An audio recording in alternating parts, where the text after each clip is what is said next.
नमस्कार, आप सभी का स्वागत है आपके अपने YouTube चैनल CGG के याद में। तो इस वीडियो में हम भारत सामान्य ज्ञान का महत्वपूर्ण 10 प्रश्न कवर करेंगे, ठीक है, जो कि एग्ज़ाम के लिए आपका बहुत ही महत्वपूर्ण होने वाला है। ये 60 क्वेश्चन है, तो इसमें से 10 क्वेश्चन कवर करेंगे डिटेल थोड़ा सा देखते हुए, ठीक है।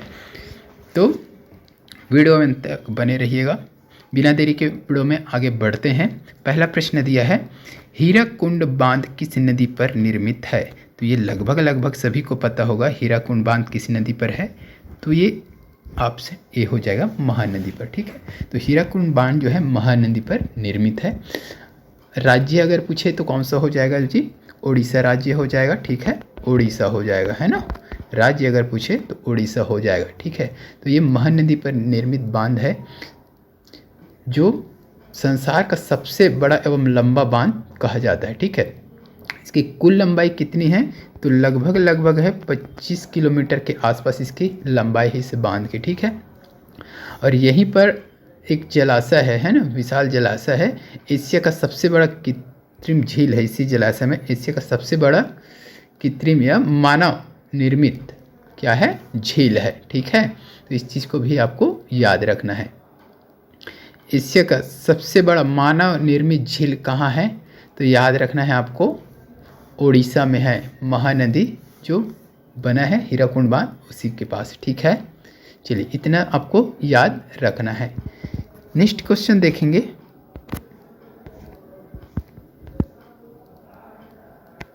गांधी इरविन समझौता किस वर्ष हुआ था? गांधी इरविन समझौता किस वर्ष हुआ था? इसको पता रहेगा कमेंट करके आंसर बताते चलिएगा, है ना। तो इसका सही आंसर देखें तो ऑप्शन सी हो जाएगा 1931 में, ठीक है। डेट को याद रखना है आपको, 5/5/1931, ठीक है। लिखते अच्छा से नहीं पढ़ रहा है तो आप लोग नोट करते जाइएगा। तो 5 मई 1931, ठीक है। अरे यार, ये 5 मार्च ही है ना, 5 मार्च है दोस्तों। तो 5 मार्च 1931 में इरविन समझौता, गांधी इरविन समझौता हुआ था। गांधी इरविन समझौता इसको क्यों कहा गया? गांधी जी और, ठीक है, गांधी जी और तत्कालीन वायसराय था। कब? 1931 में दो वायसराय थे, कौन? लॉर्ड इरविन, ठीक है। उसी के बीच एक राजनीतिक समझौता हुआ था, उसी को क्या बोल दिया गया है? गांधी इरविन समझौता बोला था, ठीक है। तो ब्रिटिश सरकार जब प्रथम गोलमेज सम्मेलन हुआ था उसमें समझ गया था कि इन लोगों के कांग्रेस के बिना कोई सहयोग के कोई भी फैसला लेना संभव नहीं है। तो वायसराय था जो लॉर्ड इरविन और ने गांधी जी के साथ एक समझौता हुआ। कब? 5 मार्च 1931 को, जिसे इरविन समझौता कहा गया। तो उसमें क्या क्या था? तो हिंसा के आरोपियों को छोड़कर, जो हिंसा के आरोपी है उसे छोड़कर बाकी जो भी राजनीतिक बंदी है उसे क्या कर दिया जाएगा? रिहा कर दिया जाएगा, ठीक है। भारतीयों को समुद्र किनारे नमक बनाने का अधिकार दिया जाएगा। तो ये गांधी इरविन समझौता का ये फैक्ट है, ये पूछ सकता है ना। इसमें से क्या सही नहीं है? गांधी इरविन समझौता के संबंध में क्या सही नहीं है? ये 2 3 4 पॉइंट डाल के दे देगा, तो ये भी प्रश्न पूछ सकता है, तो इसको भी देख लेना, ठीक है। तो भारतीयों को समुद्र के किनारे नमक बनाने का अधिकार दिया जाएगा, ये समझौता में हुआ है, ठीक है। भारतीय शराब एवं विदेशी कपड़ों की दुकान के सामने धरना दे सकते हैं। भारतीय जो थे वो शराब एवं विदेशी जो कपड़ा दुकान है उसके सामने धरना दे सकते हैं, ऐसा है समझौता में, ठीक है। अगला क्या था? तो आंदोलन के दौरान त्यागपत्र देने वालों को उनके पदों पर पुनः बहाल किया जाएगा। तो आंदोलन जब होता है उस समय त्यागपत्र देते हैं, उसके बाद उसके जो पद होता है उसमें पुनः बहाल किया जाएगा, ये चीज़ है ना। एक और था, आंदोलन के दौरान जब्त संपत्ति वापस की जाएगी। आंदोलन के दौरान जो संपत्ति जब्त किया जाएगा उसको भी वापस किया जाएगा, ये था, ठीक है। इतना चीज़, ये 5 चीज़ क्या किए? इरविन समझौता में स्वीकार हुआ। क्या क्या चीज़ को स्वीकार नहीं किया गया था भाई? तो एक हो जाएगा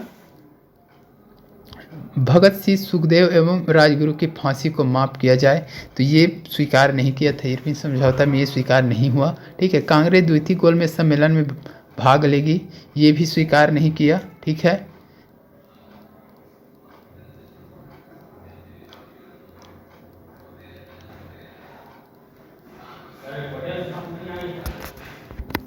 तो यहाँ पर एक तो भगत सिंह, सुखदेव एवं राजगुरु की फांसी के माफ़ किया जाए, ये स्वीकार नहीं किया था इरविन समझौता में।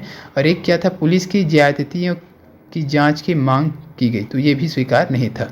और कांग्रेस की ओर से गांधी जी ने निम्न शर्तें स्वीकार की थी।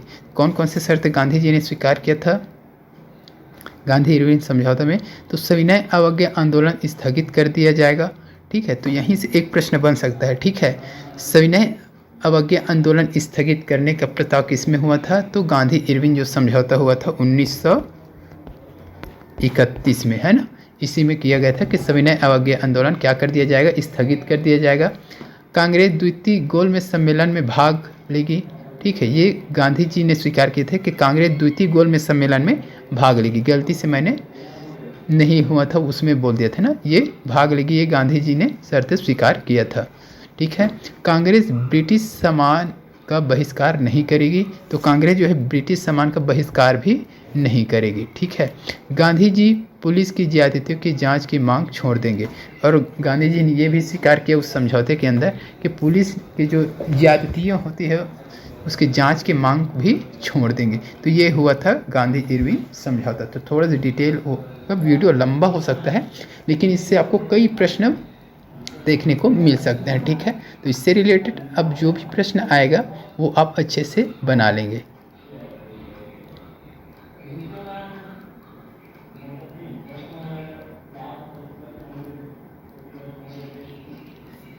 ठीक है। अब गांधी इरविन समझौता को स्वीकृति प्रदान करने के लिए एक बैठक बुलाई गई, ठीक है। कब बैठक बुलाया गया? तो 29 मार्च, ठीक है, 29/3/1931 में ही, ठीक है।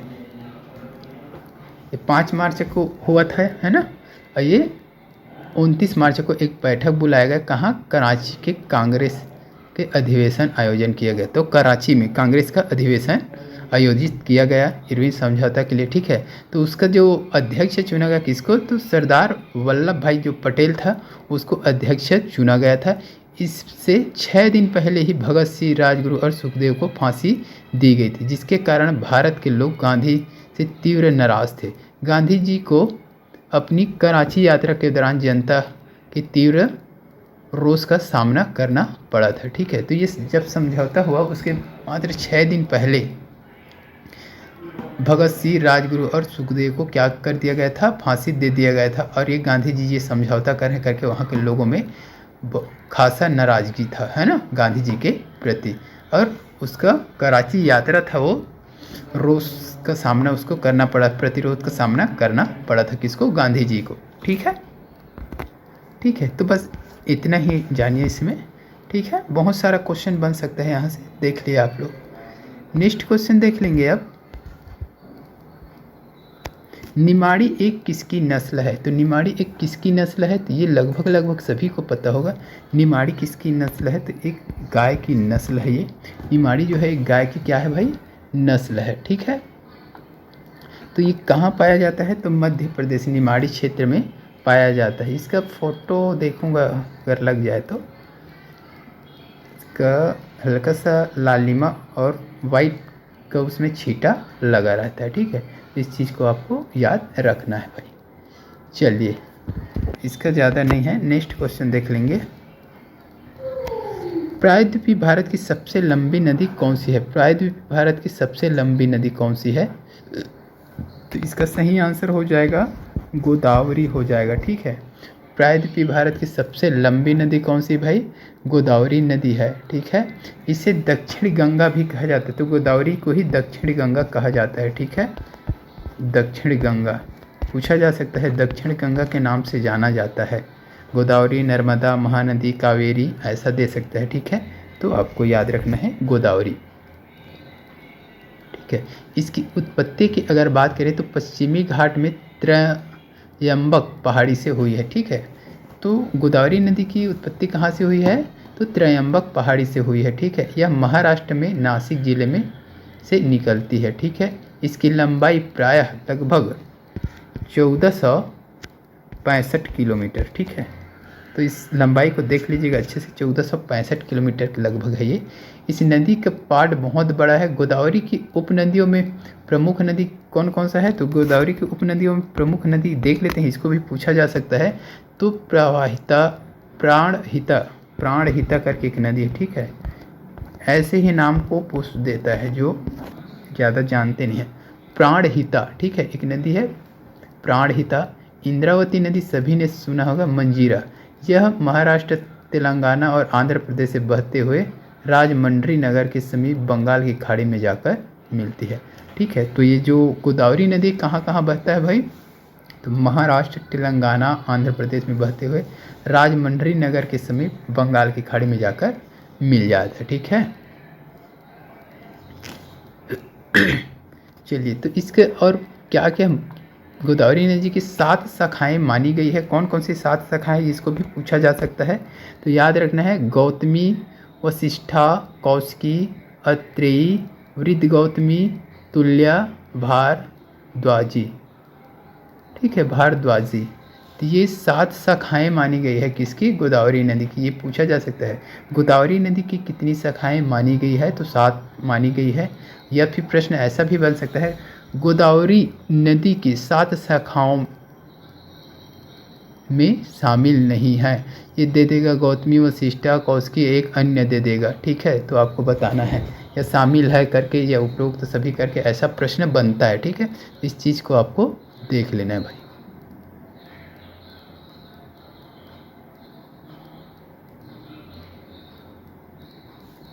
और गोदावरी नदी में क्या है, एक जगह बहुत ज़्यादा गहरा है, जिसकी गहराई जो है बहुत बड़ी है, ठीक है। इसकी गहराई की लगभग कितनी है गहराई? एक जगह की बात करें तो 17, औसत गहराई कितना है इसका? 17 फीट है, ठीक है, यानी कि 5 मीटर के आसपास। और अधिकतम गहराई की अगर बात करें तो 62 फीट, ठीक है। तो अधिकतम गहराई, ये औसत है ना, पूरा मिलाकर 17 फीट के आसपास गहराई है। और अधिकतम यहाँ की गहराई जो है 62 फीट गहरा है, ठीक है। इसको याद रखिएगा, 62 फीट, ठीक है। केवल गहराई ना 20 फीट, और मतलब गहराई 45 फीट।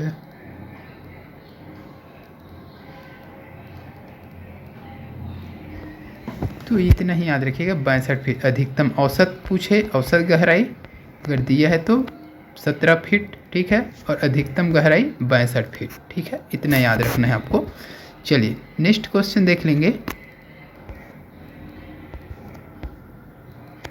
भारत का दक्षिणतम बिंदु कौन सा है? भारत का दक्षिणतम बिंदु कौन सा है, ये बताना है आपको।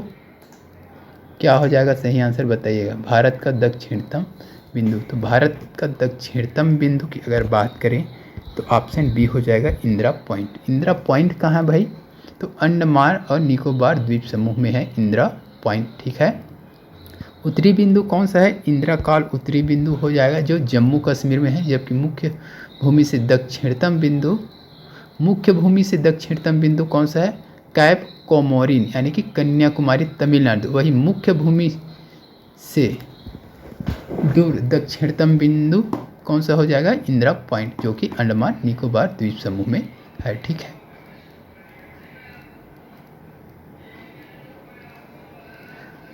ठीक है, तो यहाँ पर एक चीज़ याद रखें, मुख्य भूमि में अगर पूछे, मुख्य भूमि में दक्षिणतम बिंदु अगर पूछे तो कैप कैमोरिन हो जाएगा, जो कि कन्याकुमारी, तमिलनाडु मुख्य भूमि में, ठीक है। और मुख्य भूमि से दक्षिणतम बिंदु अगर पूछे तो इंदिरा पॉइंट हो जाएगा, याद रखना है। मुख्य भूमि से अगर पूछे तो इंदिरा पॉइंट, और में अगर पूछे मुख्य भूमि में दक्षिणतम पॉइंट अगर पूछे तो कैप कैमोरिन हो जाएगा, जो कि कन्याकुमारी, तमिलनाडु में है। अरे इंदिरा पॉइंट कहाँ? अंडमान निकोबार द्वीप समूह, ठीक है। चलिए नेक्स्ट क्वेश्चन देखेंगे। निम्न में से कौन सा एक कूटफल है? कूटफल बताना है आपको। इसका सही आंसर हो जाएगा ऑप्शन डी हो जाएगा, सेव काजू। सेव कैसे टाइप से रहता है भाई? कुछ इस प्रकार से रहता है ना, ये बन गया सेव, ये लो समझ लो, ये सेव है। तो अंदर में देखना, यहाँ ऐसे बीज रहता है उसका, है ना, ठीक है। काजू को भी देखना कुछ इस प्रकार से काजू बना हुआ रहता है भाई, ये काजू बन गया, ठीक है। तो इसके बीच में भी ये अलग अलग निकलता है, तो ये बीच में इसका भी भ्रूण टाइप से रहता है, ठीक है। तो ये कुट फल यही होता है, देख लीजिए इस प्रकार से रहता है। और क्या चीज़ रहता है इस प्रकार से, एक नाशपाती या अनानास आता है, हाँ, जो अमरूद के समान दिखता है ना, अमरकंटक साइड बहुत मिलता है, वो भी अंदर से ऐसे ही रहता है ना, तो वो भी क्या है, एक कूट फल है। तो इसको आपको याद रखना है, ठीक है। तो कूट फल क्या होता है, अंडाशय से ना होकर के पुष्प के अन्य भागों से होता है। वह फल जिसका विकास, तो कूट फल का विकास किससे होता है, अंडाशय से ना होकर के पुष्प के अन्य भागों से होता है, ठीक है। वही क्या कहलाता है, कूट फल कहलाता है, ठीक है। जिसमें सेव हो गया, काजू, नाशपाती, ठीक है। चलिए नेक्स्ट क्वेश्चन देखेंगे। तिलहन का संबंध किस क्रांति से है, तिलहन का संबंध किस क्रांति से है दोस्तों,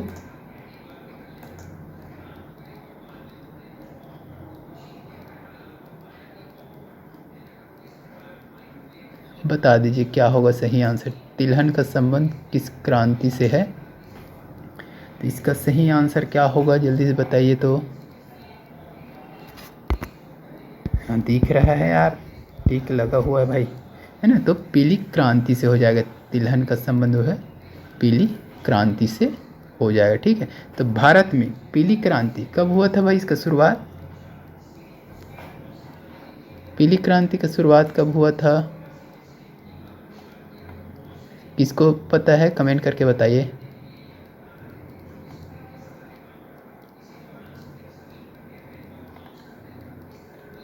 जिसको पता रहेगा कमेंट करके बताना है, ठीक है। ठीक है, अब ये किससे संबंधित है, तिलहन से। श्वेत क्रांति किससे संबंधित है, दूध से, ठीक है। श्वेत क्रांति का संबंध दूध डेयरी से है, ठीक है। दूध की कमी झेल रहे देशों के लिए दुनिया में सबसे ज़्यादा दूध उत्पादन करने वाला देश बना, ठीक है। तो ये श्वेत क्रांति दूध से हो जाएगा, है ना। इसका शुरुआत कब हुआ था भारत में, तो 1970 में हुआ था। पीली क्रांति का याद नहीं आ रहा है डेट, उसको आप लोग बताना कमेंट करके, ठीक है। इसका शुरुआत कब हुआ था, 1970 में हुआ था। वही नीली क्रांति देख लेते हैं, नीली क्रांति किससे संबंधित है भाई, तो यह मत्स्य पालन, ठीक है। ये एग्ज़ाम में पूछता है ना, याद रखें, मत्स्य पालन यानी कि मछली पालन, ठीक है, मछली पालन। और भूरी क्रांति का संबंध किससे है, ये बताना है आपको, भूरी क्रांति का आपको बताना है। देखें क्या भूरी क्रांति का,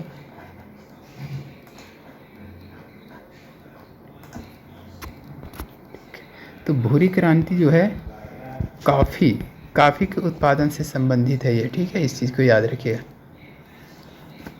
हाँ, भूरी क्रांति कॉफ़ी के उत्पादन, कॉफ़ी, कोको, अन्य गैर पारंपरिक फसलों से संबंधित है ये भूरी क्रांति जो है, ठीक। श्वेत दूध का हो गया, पीली क्रांति तिलहन का, नीली क्रांति मत्स्य का, और भूरी क्रांति कॉफ़ी का, ठीक है। इतना याद रखना है। चलिए नेक्स्ट क्वेश्चन देखेंगे।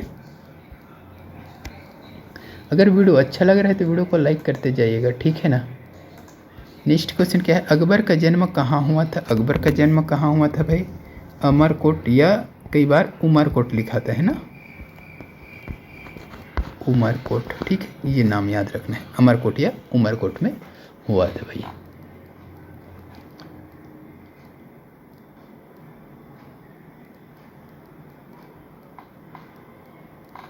ठीक है,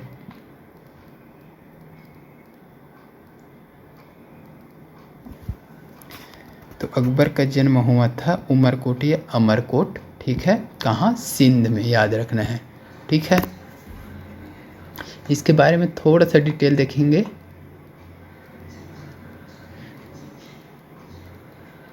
ये जलालुद्दीन मोहम्मद अकबर है ये, ठीक है। तो 27 अक्टूबर 1605 तैमूर वंशावली के मुगल वंश का तीसरा शासक थे। अकबर को अकबर ए आजम अर्थात अकबर महान, ठीक है। तो अकबर को अकबर ए आजम भी कहा जाता था। इसका मतलब क्या होता था, अकबर महान, ठीक है। शहंशाह अकबर महाबली शहंशाह के नाम से भी जाने जाते हैं। तो शहंशाह जो अकबर था वो महाबली शहंशाह के नाम से भी जाने जाते। सम्राट अकबर मुगल साम्राज्य के संस्थापक जहरुद्दीन मोहम्मद बाबर का पौत्र है और नसरुद्दीन हुमायूं, तो हुमायूं का क्या है, ये पुत्र है। तो अकबर के पिता कौन है भाई, हुमायूं, ठीक है। मोहम्मद बाबर कौन है, इसका दादाजी हैं, ठीक है। बाबर कौन है, दादाजी हैं, और हुमायूं इसके पिताजी। इसके मम्मी कौन था, हमीदा बानो, इसको याद रखिएगा, हमीदा बानो, ठीक है। बस इतना याद रखना है इसमें। चलिए नेक्स्ट क्वेश्चन देख लेंगे। हॉकी का जादूगर किसे कहा जाता है, ये लगभग सभी को पता ही होगा। हॉकी का जादूगर किसे कहा जाता है भाई, मेजर ध्यानचंद, सभी को याद होगा, मेजर ध्यानचंद, ठीक है। हॉकी का जादूगर तो भारतीय फील्ड हॉकी के भूतपूर्व खिलाड़ी एवं कप्तान थे कौन, मेजर ध्यानचंद, ठीक है। और इसी के नाम पर इसके जन्म तिथि को किस रूप में मनाया जाता है, ना, तो राष्ट्रीय खेल दिवस के रूप में मनाया जाता है इसके जन्म तिथि को। कब हुआ था इसका जन्म भाई, तो 29 अगस्त यानी कि आने वाला है, ठीक है। 29 अगस्त को राष्ट्रीय खेल दिवस के रूप में मनाया जाता है, ठीक है। इतना याद रखिएगा। कहाँ हुआ था इसका जन्म भाई, इलाहाबाद में हुआ था, है ना। चलिए नेक्स्ट क्वेश्चन देख लेते हैं। आगा खान कप का संबंध किस खेल से है, आगा खान कप का संबंध किस खेल से है, तो हॉकी से है। इम्पोर्टेंट है ये भी, है ना। आगा खान कप का संबंध किससे है, हॉकी से है, ठीक है। तो इसको भी आपको याद रखें। क्रिकेट से संबंधित बहुत सारे कप है यार, है ना। क्रिकेट का क्या क्या है इसमें, एक आध नाम बताओ तो किसी को पता है, तो रणजी ट्रॉफी, दिलीप ट्रॉफी, ईरानी trophy, Deodhar trophy, Vijay Hazare trophy. ये क्रिकेट जो खेलते हैं उसको पूरा पता होगा, ठीक है। और क्या दिया है, फुटबॉल से संबंधित क्या क्या है भाई, सुब्रोतो कप हो जाएगा, है ना, डूरंड कप, संतोष ट्रॉफी, रोवर्स कप, ठीक है। ये फुटबॉल से संबंधित है, इसको भी याद रखें, डूरंड कप, ठीक है। Durand cup, Subroto cup, Santoshi trophy, Rovers cup, ठीक है। इसको याद रखना है आपको। और एक क्या होगा, मरडेका कप भी होता है फुटबॉल से संबंधित, कौन सा, मरडेका कप, इतना याद रखना है आपको। और क्या दिया है, टेनिस से संबंधित एक आध नाम कोई बताएगा क्या, चलो देखता हूँ। टेनिस से संबंधित क्या हो क्या हो जाएगा, एक तो हो जाए डेविस कप जो पुरुष में होता है, डेविस, है ना। बिल्ली जीन कप ये महिला वाले जो टेनिस होता है उसमें होता है। और विटमैन कप ये भी महिला टेनिस में होता है, ठीक है। इतना याद रखना। चलिए तो इस वीडियो में बस इतना ही। वीडियो अच्छी लगी तो लाइक कर देना, शेयर कर देना। इसी प्रकार के वीडियो के लिए चैनल में बने रहिएगा। जल्द मिलते हैं अगले वीडियो के साथ, तब तक के लिए वंदे मातरम, जय हिंद।